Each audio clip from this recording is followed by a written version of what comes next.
The nectar had emerged, the final Ratna, Amrit. As Dhanvantri stepped on the shore, the gods and demons swarmed around him. Their gaze was fastened to the vessel in his hands. Today is a blessed day, the Creator said. Shir Sagar has yielded all its bounty, and time has now come to. Suddenly, an uproar ate up his words. The asuras had snatched the vessel from Dhanvantri. The incredible scent wafting from it had driven their senses wild. Their bodies were craving to relish this ratna and turn undying. Also, suspicious that the devas would refuse to share it, they had seized the nectar for themselves. As their king Bali hung his head in shame, the gods stood aghast, watched the vessel pass from one demon to other. Any moment now they were going to tip it into their mouths. Laughter, silken peals fluttering like a butterfly, as if wings of gauze were brushing against their skin. Lotus in her hair, discs in her ears, shells around her throat. A woman like no woman the asuras had ever seen was walking towards them. Her eyes were disrobing them.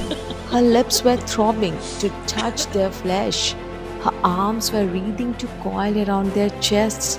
Her hips were swaying to the beat of their hearts, arousing such pangs in the asuras now that they were forgetting the amrita they were holding, unaware that they were staring at an illusion, at Vishnu who had surfaced from the ocean in this beguiling female avatar. The enchantress, Mohini, walking into their midst, she tapped daintily on the rim of the vessel.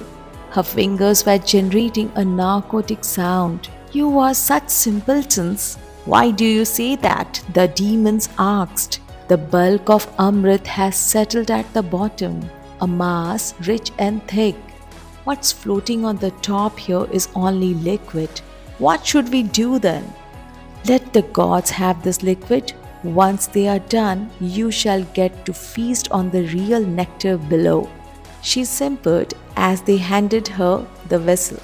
The devas were taking a sip now, experiencing a wild alchemy as that elixir touched their tongues, flowed through their flesh, immortalized them cell by cell, while asuras stood gazing at Mohini, their eyes still entranced by that face, their senses still lulled by her anklets, none of them noticing that almost all the Amrit had been consumed.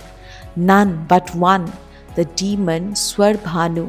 His eyes were on the nectar rather than Mohini. Observing the movement of that vessel, he realized now that it was appearing much lighter, its contents vastly diminished, possibly only a fraction of Amrit was remaining.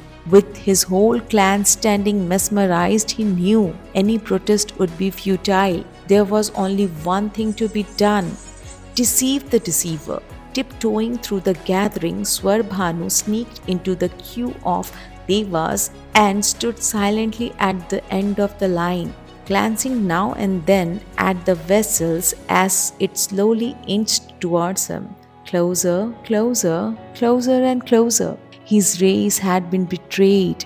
It was time to think about himself. Closer, closer, closer. The heady aroma again. It was storming his senses once more. Closer, closer, asking him to open his mouth. Closer. Mohini was raising the vessel before his face now. Swarbhanu's eyes filled with tears at the sight of that ambrosia.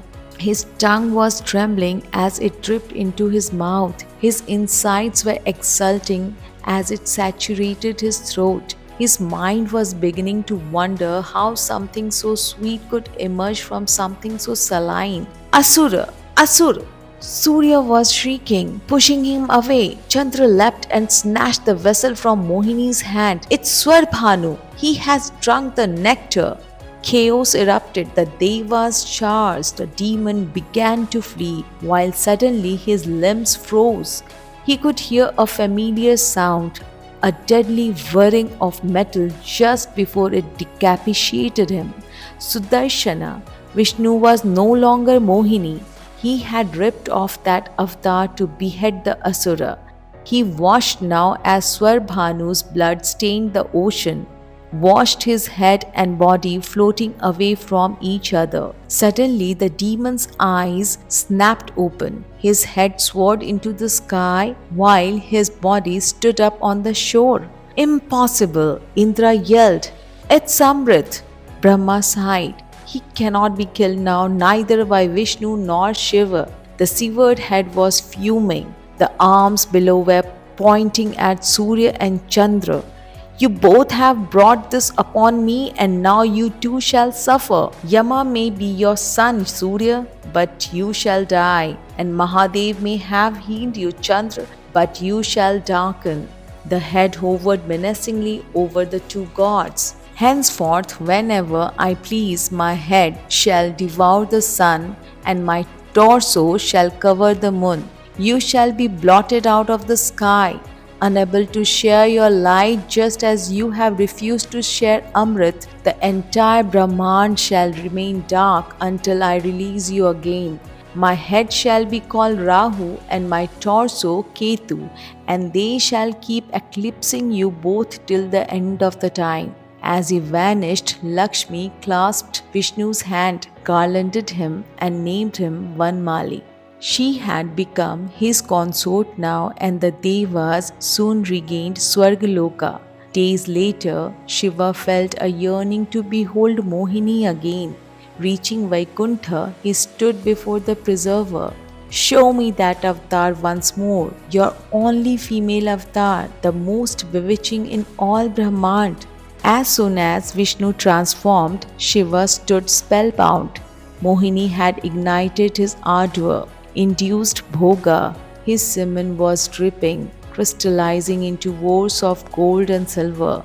Longing for that divine form, Shiva embraced her.